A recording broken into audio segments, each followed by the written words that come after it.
Friends, welcome to sauce పొదుపు కథలు. నేను ఒక పొదుపు కథ అడుగుతా, మీరు ఆన్సర్ చెప్పాలి, విప్పాలి.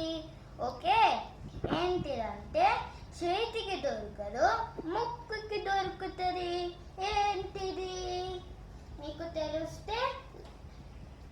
తెలిస్తే చెప్పండి. Okay, 5 seconds time.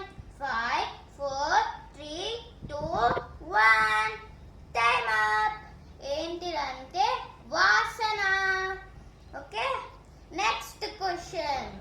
ఏంటిదంటే 4 కాళ్ళు ఉంటాయి కానీ నడవదు. ఏంటిది? మీకు తెలిస్తే చెప్పండి. 5 seconds time. 5 4 3 2 1 time up. The answer is kurchi. Bye bye and like.